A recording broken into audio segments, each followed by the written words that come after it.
हे AI marketers, welcome back. तो आज हम बात करने वाले हैं कि जो एआई कंटेंट है, जो एआई ब्लॉग्स हैं, जो एआई आर्टिकल्स हैं, क्या वो रैंक कर सकते हैं गूगल पे? क्या वो इंडेक्स हो सकते हैं? और क्या वो इन फ्यूचर में डी इंडेक्स हो सकते हैं कि नहीं? मतलब किस टाइप के एआई कंटेंट का यूज़ करके अपने ब्लॉग को, अपने आर्टिकल को इंडेक्स करा सकते हैं और साथ ही उसे रैंक करा सकते हैं। हम A to Z कंडीशन देखेंगे और कुछ एक्सपीरियंस भी शेयर करेंगे कि ये कैसे इम्प्लीमेंट करना है, और साथ ही देखेंगे कि व्हाट टू डू और व्हाट नॉट टू डू। लेकिन उससे पहले अगर आप इस चैनल पे नए हो तो इस चैनल को सब्सक्राइब कर देना और हमें कमेंट करके जरूर बताना कि ये वीडियो कैसी थी। तो चलिए शुरू करते हैं। तो आज हम देखने वाले हैं विल एआई कंटेंट रैंक और नॉट। तो बेसिकली व्हाट वी डू और गेट। तो बेसिकली मैं आपको बताना चाहूँगा, बेसिकली हमने एआई का यूज़ करके बहुत सारे कंटेंट, मतलब मैक्सिमम हमने 30 to 35 ब्लॉग्स को राइट किया, मतलब जनरेट करवाया। तो हमने क्या किया, फर्स्ट हमने कुछ ब्लॉग्स जनरेट कराए, उसमें मतलब लिटिल बिट चेंज करके हमने क्या किया, उसे पब्लिश कर दिया। तो हमने देखा कि कुछ टाइम में वो गूगल पे इंडेक्स हो गया, बट अगले 5 से 6 दिन के अंदर ही डी इंडेक्स हो गया। देन उसके बाद हमने कुछ और ब्लॉग्स भी जनरेट कराए एआई के थ्रू। देन उसे हमने क्या किया, हमने उसमें कुछ ज़्यादा चेंजेस किए, मतलब इमेजेस ऐड कर दिए, स्टैट्स ऐड किए, मतलब कुछ ग्राफिक्स ऐड कर दिए कुछ इस टाइप से, तो ये और कुछ हेडिंग्स वेडिंग्स में चेंज किए। देन हमने देखा कि वो जो आर्टिकल था वो कम से कम मिनिमम 20 से 25 दिन तक इंडेक्स था, लेकिन उसके बाद फिर डी इंडेक्स हो गया। फिर उसके बाद हमने सोचा क्या किया जाए। तो हमने क्या किया, हमने फिर से आर्टिकल जनरेट किया, लेकिन इस बार हमने क्या किया, हमने नॉलेज लिया वहाँ से कि किस टाइप के आर्टिकल वहाँ पे क्रिएट हो रहे हैं, मतलब जनरेट हो रहे हैं। देन क्या किया, हमने कोशिश की उसे जो ह्यूमन लैंग्वेज है उसमें कन्वर्ट किया। देन उसमें हमने कुछ ग्राफिक्स ऐड किए, कुछ स्टैट्स, कुछ रिपोर्ट्स ऐड किए, जो उसकी आउटलाइनिंग थी वो एडिट किया। देन उसके बाद हमने उसे पब्लिश किया। तो देखा कि ये जो आर्टिकल्स थे वो इंडेक्स हो गए, लेकिन अभी तक डी इंडेक्स नहीं हुए हैं। तो देखते हैं हम कितना टाइम लगता है, ये डी इंडेक्स होते हैं कि नहीं होते हैं, और ये रैंक होते हैं कि नहीं, ये सब हम चेक करते रहेंगे धीरे धीरे। तो ये तो था हमारा बेसिक सा कि जो हमने क्या किया और हमें क्या मिला। फिर उसके बाद है कुछ गूगल्स की गाइडलाइंस। तो बेसिकली गूगल की 2 गाइडलाइंस हैं, एक है पुरानी गाइडलाइंस, एक है नई गाइडलाइंस। तो पुरानी गाइडलाइंस क्या कहता है we don't rank AI content. उसने तो सख्त मना कर दिया पुरानी गाइडलाइन ने कि हम कोई एआई का कंटेंट, जो एआई जनरेटेड कंटेंट होगा उसको रैंक नहीं करेंगे। देन उसका जो न्यू वर्जन है, मतलब जो न्यू गाइडलाइन है, उसके हिसाब से Google says AI content can be index और रैंक। उस गाइडलाइन के थ्रू हमें मौका मिला कि हम एआई कंटेंट को इंडेक्स भी करा सकते हैं, रैंक भी करा सकते हैं, बट कुछ कंडीशन के साथ। तो हमें उस कंडीशन को जानने के लिए क्या करना है, यहाँ पे जाना है, अपने ब्राउज़र पे जाना है और यहाँ पे सर्च करना है Google search guideline about AI generated content. Simply आपको ये सर्च करना है और सिंपली अपने पहले लिंक को क्लिक कर देना है, ओपन कर लेना है।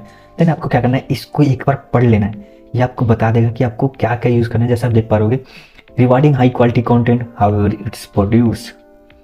देन आप देख पाओ, Google ranking system aim to reward original high quality content that demonstrate quality of what we call EEAT।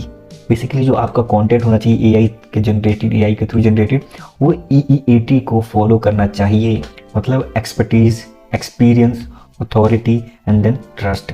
For example आप यहाँ पर देख सकते हो, about 10 years ago there were unstable concept that about a rise in mass produced at human generated content. No one would have thought it reasonable for us to declare a ban on all human generated content in response. Instead, it made more sense to improve our systems to reward quality content. Basically, Google की guidelines क्या कहती है, हम उसी type के content को index करेंगे और रैंक करेंगे जिस कंटेंट में एक्सपर्टीज हो, एक्सपीरियंस हो, जो ऑथेंटिकेट हो और जो ट्रस्टेड हो। मतलब ऐसा कोई कंटेंट हम इंडेक्स नहीं करेंगे, ना उसे रैंक करेंगे जो बिना किसी एडवांस नॉलेज के ही लिखा गया हो, फेक, मतलब एक तरह से बिल्कुल ऑथेंटिकेट नहीं हो, अथॉरिटी उसकी बिल्ड नहीं हो रही हो।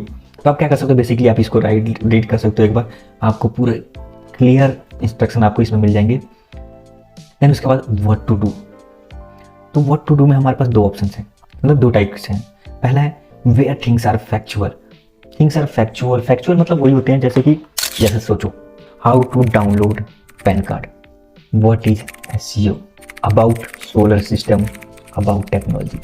ऐसी चीज़ें जो चेंज नहीं हो सकती, जिनकी जो डेफिनेशन और जिनका जो मीनिंग है वो चेंज नहीं हो सकता, जिसमें किसी एक्सपर्टीज़ की ज़रूरत नहीं है, बेसिकली एआई के थ्रू यूज़ कर सकते हैं, जिसमें हमें लेस एडिटिंग करनी होती है, जिसको हम ज़्यादा मॉडिफाई नहीं करेंगे, फिर भी वो इंडेक्स हो जाएगा और रैंक हो जाएगा। देन सेकेंड हमारे पास ऑप्शन आता है where things are experience based, मतलब जो एक्सपीरियंस बेस्ड हो, मतलब उस चीज़ को वही समझा सकता है जिसके पास उसका एक्सपीरियंस हो, मतलब जो EEAT फॉलो करता हो। जैसे सोचो, जैसे your review blogs, your recipe blog, your travel blog, जो फॉलो करता है EEAT। अब क्या करना है आपको, अगर आप इनको भी जनरेट करना चाहते हैं थ्रू एआई, तो आपको क्या करना है, पहले एआई के थ्रू कंटेंट को जनरेट करना है, आइडिया लेना है, देन उसे ह्यूमन लैंग्वेज में कन्वर्ट करना है, देन जो आपका जो आउटलाइन है उसको एडिट करना है और उसे मॉडिफाई करना है अकॉर्डिंग टू योर ऑडियंस। फिर अपने ब्लॉग या कंटेंट के टॉपिक को एनालाइज करना है, फिर उसके बाद चेक करना है whether you have written human based and enough content or not, need to manually add charts, diagrams, illustrations if provided. तो ये बेसिक नॉलेज था जहाँ पे आप देख सकते हो कि कैसे आप एआई का यूज़ करके आर्टिकल जनरेट कर सकते हो, ब्लॉग्स को जनरेट कर सकते हो और उनका यूज़ करके आप उन्हें इंडेक्स करा सकते हो और साथ ही रैंक करा सकते हो। और किन किन बातों का आपको ध्यान रखना है, व्हाट टू डू और व्हाट नॉट टू डू, ये आपको नोटिस मतलब याद रखना है। आपको क्या करना, आपको पहले एक बार क्या करना है, आपके गूगल्स की गाइडलाइंस, जो न्यू गाइडलाइंस है उसको एक बार पढ़ लेना है। गूगल की न्यू गाइडलाइंस को आपको एक बार पढ़ लेना है, देन उसके बाद उसके हिसाब से अपने आर्टिकल को मॉडिफाई करना है, देन उसके बाद आपको पब्लिश करना है और चेक करना है कि इंडेक्स्ड हो रहा है और वो रैंक हो रहा है कि नहीं।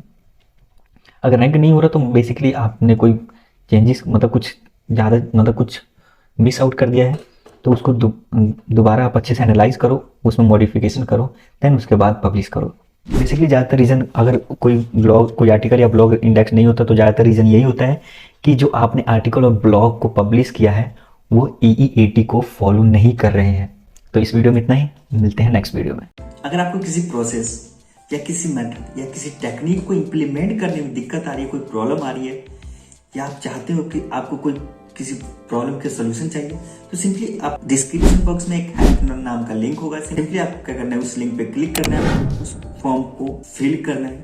24 आवर के अंदर जो हमारा जो गाइडर होगा वो आपको कॉल करेगा या आपको मैसेज करेगा, जो आप प्रेफरेंस करेंगे उसके अकॉर्डिंग आपको वो हेल्प करेगा आपके प्रॉब्लम का सॉल्यूशन फाइंड आउट करने में, या आपके प्रॉब्लम के सॉल्यूशन वो प्रोवाइड करेगा।